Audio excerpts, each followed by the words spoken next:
aman berisolasi mandiri. Kita akan membahasnya juga dengan narasumber saat ini. Kita sudah terhubung dengan Pak Windu Purnomo, epidemiolog dari Universitas Erlangga. Selamat malam Pak Windu. Selamat malam, Mas Wilson. Baik Pak Windu, saat Salam ini sehat. rumah sakit banyak sekali yang sudah penuh, bahkan merawat pasien hingga ke Selasar.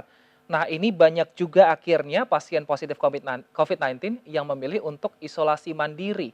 Sebenarnya hal ini terjadi apakah karena memang pemerintah tidak siap untuk memberikan fasilitas untuk isolasi, atau memang ya sudah, ini cara terbaik yang dipilih masyarakat dan juga pemerintah agar COVID-19 tidak semakin meluas? Ya, kan begini ya. Memang sebetulnya kan kalau kita lihat bahwa sebagian besar kasus positif COVID ya, itu kan gejalanya ringan dan tanpa gejala, itu yang terbanyak.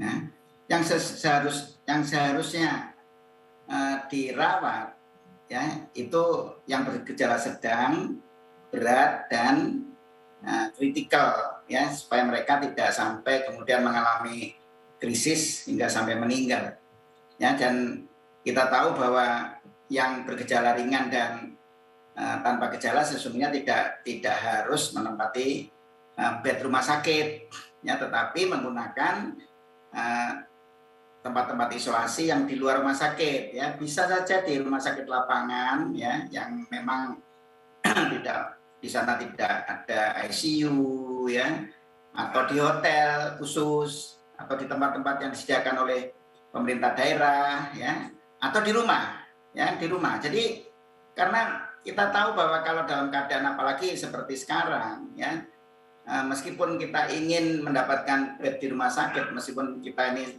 gejalanya ringan ya, tetapi kita tahu bahwa banyak rumah sakit sudah mulai kolaps kan ya, fasilitas kesehatan banyak yang sudah kolaps karena kapasitas sudah ya over capacity saat ini ya kan, sudah banyak bor yang 100% ya, bahkan lebih, ada yang sampai ditempatkan di pelataran, di tempat-tempat parkir. Jadi mereka yang memang bergejala ringan dan tanpa gejala memang tidak harus di rumah sakit.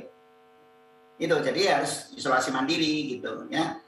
Cuma isolasi mandirinya itu bisa di rumah, bisa di tempat lain ya, di hotel atau yang disediakan oleh pemerintah daerah. Itu Mas Wilson. Baik, Pak Windu, tapi ada fenomena yang kami temukan di media sosial, di mana ketika pasien positif dari COVID-19 ini ternyata dia itu tidak diam di rumah. Dia itu malah pergi keluar rumah. Kami punya cuplikannya, ada salah satu Twitter yang menyebutkan dan juga dibalas oleh netizen. Kita akan perlihatkan sebentar pemirsa.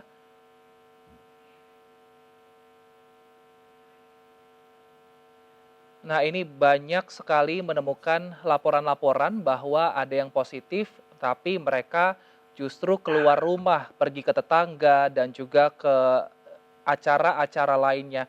Ini katanya denial, logika berpikirnya rusak karena katanya tidak percaya dengan COVID-19. Lalu ini sebenarnya lemahnya di mana? Apakah memang masyarakat kita sudah 1 tahun pandemi berjalan memang masih belum percaya dengan COVID-19, atau juga pengawasan kita yang masih sangat longgar ini Pak Windu? Ya, kalau ada orang positif ya, dan dia tahu positif, kemudian dia masih berjalan-jalan keluar rumah, ya namanya itu bukan isolasi mandiri. Isolasi mandiri itu artinya harus diam di rumah, ya harus diam di rumah. Di rumah pun itu juga harus hati-hati kan, karena mungkin di rumah ada penghuni lain, ya kan. Nah, apalagi sampai keluar rumah nggak boleh. Makanya karena itu, kalau memang isolasi mandirinya di rumah, ya di rumahnya sendiri, harus ada pengawasan yang ketat.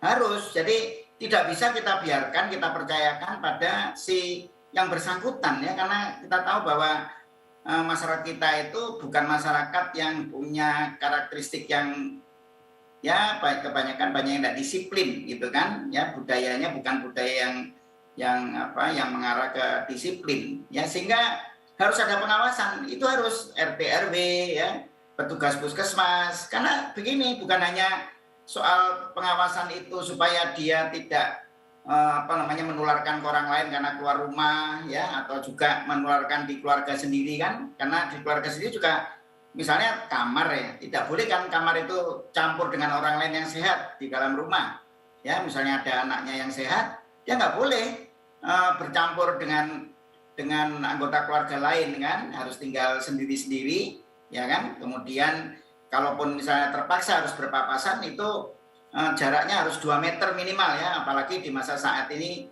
banyak varian baru yang lebih menular. Nah, ini pengawasan ini tidak hanya sekedar untuk menjaga supaya dia tidak menulari juga ya, tetapi supaya dia juga terawasi, jangan sampai kemudian tiba-tiba drop. Kan kita tahu ya bahwa perjalanan penyakit itu bisa sangat cepat berubah gitu ya. Jadi orang yang tadinya tanpa gejala bisa tiba-tiba bergejala sedang. Orang yang bergejala sedang bisa bergejala berat. Ya, makanya karena itu pengawasan dari puskesmas ya, selain dia mengawasi dirinya sendiri si individu yang diisolasi ini, tapi juga harus diawasi oleh anggota keluarganya, RT RW-nya, Baik, dipantau kesehatannya ya. Jangan sampai seperti yang terjadi, misalnya contohnya di Sidoarjo ya, baik, kemarin dulu itu ada yang meninggal. Ya, meninggal di saat isolasi mandiri. Itu kan berarti kondisinya memburuk kan, ya. Tanpa pengawasan kenapa kok bisa sampai kemudian memburuk, tidak sempat ke rumah sakit. Padahal harusnya kalau dia dipantau, diawasi oleh RT RW, anggota keluarganya sendiri juga ya, puskesmas, dia tertolong gitu ya, baik. bisa, karena kan gejalanya kan relatif masih tidak terlalu berat kan, mestinya kalau masih di rumah. Itu Mas. Baik, Pak Windu, selain dari puskesmas, apakah, eee, Satgas COVID-19 ini, juga, kekurangan orang sehingga tidak bisa mengawasi, masyarakat yang ke sana kemari? Jika misalnya mungkin pun kekurangan orang, apakah perlu langsung saja di-lockdown, tidak boleh keluar rumah, semuanya dapat bantuan mungkin dari pemerintah? Apakah, skenario apa yang paling tepat jika, hal-hal ini masyarakat masih bandel untuk keluar rumah meskipun positif? Nah, kalau lockdown itu kan berarti meliputi orang yang baik yang sudah dinyatakan positif maupun yang belum dinyatakan positif kan. Jadi itu artinya karantina wilayah. Lockdown itu kan karantina wilayah. Karantina wilayah itu berarti akan mengunci populasi baik yang positif maupun yang belum diketahui. Ya, yang semua yang dianggap bahwa di wilayah itu berisiko tinggi. Ya kan? Nah, itu memang kalau di masa seperti saat ini ya, di mana kasus memang betul-betul meningkat tajam ya, meningkat tajam, dan kita tahu bahwa negeri kita ini oleh beberapa negara ya sudah dihindari kedatangannya kan. Kalau ada orang dari Indonesia, pesawatnya nggak boleh mendarat gitu. Itu artinya bahwa kita ini sudah dianggap very high risk atau very Baik, high incidence. Ya, jadi harusnya lockdown memang, harusnya ya kan. Nah, baik. sekarang kita tinggal tunggu bagaimana pemerintah ya segera mengubah kebijakannya yang saat ini ya menurut saya masih biasa-biasa saja, yang tidak respons kuat terhadap tingkat risiko yang sudah tinggi ini gitu. Baik. Kalau misalnya kebijakannya ternyata biasa-biasa saja dan masyarakat mungkin banyak pertimbangan pemerintah sehingga, eee, kebijakan yang dikeluarkan, hanya seperti itu. Nah, sekarang dari masyarakatnya. Masyarakat saat ini, juga banyak yang memilih isolasi mandiri, apalagi untuk pasien positif karena, tadi banyak rumah sakit yang penuh. Tapi ditemukan juga pasien yang ternyata meninggal dunia saat isolasi mandiri. Sebenarnya, apa indikator masyarakat itu dikatakan aman ketika isolasi mandiri? Karena untuk gejalanya COVID-19 ini saja sama seperti sakit-sakit, flu pada umumnya, Pak Windu. Ya, jadi begini, sekarang gini ya, kan tidak setiap orang, tidak setiap rumah mempunyai perlengkapan yang memadai ya untuk mengawasi orang-orang yang sedang positif. Padahal kita tahu ya, eh, perjalanan penyakit itu bisa sangat cepat berubah ya. Dan yang paling penting diawasi itu adalah bukan temperaturnya ya, tetapi yang paling penting adalah bagaimana kondisi respirasinya, Baik, pernafasannya. Ya, ini. Jadi dia akan sesak atau tidak, ya. Kemudian jangan lupa bahwa tidak selalu kemudian orang itu merasa sesak ya, tetapi padahal dia sudah kekurangan oksigen. Makanya karena itu ya setiap rumah seharusnya memiliki yang namanya oximeter. Ya, oximeter yang bisa memeriksa saturasi oksigen namanya ya. Jadi yang ada alat kecil, harganya sekarang relatif murah ya. Sekarang kira-kira 50.000 sudah dapat. Yang di situ ujung jari telunjuk itu dimasukkan ke alat itu ya, namanya oximeter. Di sana bisa melihat berapa saturasi oksigen. Itu kan harus bergerak menuju ke 100% ya. Paling rendah harus 95. Kalau sudah mendekati 95, hati-hati. Apalagi kalau sudah kurang dari 95, harus segera ke dokter, harus segera ke puskesmas, ke tempat pelayanan kesehatan, tidak bisa ditunggu. Dan itu yang banyak orang tidak punya gitu ya. Padahal itu harus ada itu di rumah kalau di masa saat ini ya. Atau paling tidak RT RW itu harus punya alat itu. Jadi ketika ada mereka yang isolasi mandiri dipinjami. Karena dia harus dimonitor terus-menerus. Ya katakanlah setiap 2 jam sekali harus dilihat saturasi oksigennya seperti apa. Kalau dia sudah positif, ya begitu dia kurang langsung dilarikan ya ke rumah sakit atau ke puskesmas terdekat ya untuk segera mendapatkan perawatan. Demikian pula oksigen, ya jangan lupa bahwa sekali lagi bahwa perubahan perjalanan penyakit bisa sangat cepat ya, yang tadinya ringan bisa betul-betul bisa sangat menjadi kritikal ya. Nah, jadi kalau begitu ada sesak, ada bantuan oksigen ya sebelum dia berangkat ke ini ya, supaya jangan terlambat ya. Jadi ada oksigen karena jangan-jangan di rumah sakit pun ketika dia dibawa ke sana oksigennya habis misalnya. Maka di RT RW itu harus disediakan oksigen.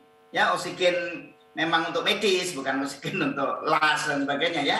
Jadi oksigen medis itu harus dimiliki untuk setiap, kan kita sekarang punya PPKM mikro katanya kan ya, jadi artinya di setiap posko itu harus tersedia oksigen lah, paling tidak satu botol yang 1 meter kubik itu minimal ya. Kemudian alat selain oximeter juga ada yang seperti biasa termogan ya. Kemudian semua peralatan itu harus ada. Dan itu tujuannya tadi untuk jangan sampai ada pasien atau siapapun yang diisolasi kemudian mengalami kegawatan darurat yang tidak bisa ditolong. Itu Mas. Baik, terima kasih Pak Windu Purnomo, epidemiolog Universitas Airlangga. Kita harapkan semoga apa yang kita berbincangkan ini bisa didengar warga dan bisa tetap menjaga protokol kesehatan karena tadi semuanya serba sulit. Terima kasih Pak Windu Purnomo telah bergabung bersama kami di Indonesia Bicara. Pemirsa, isolasi mandiri mau tidak mau harus menjadi salah satu solusi karena rumah sakit untuk pasien COVID-19 sudah penuh terisi. Jika sudah seperti ini, mari jaga diri. Jangan lelah untuk terapkan protokol kesehatan agar angka COVID-19 tidak semakin meninggi dan pandemi bisa diakhiri. Demikianlah Indonesia Bicara hari ini pemirsa. Jangan lupa untuk selalu terapkan protokol kesehatan dengan menjaga jarak, mencuci tangan, dan juga memakai masker. Saya Wilson Purba. Sampai jumpa.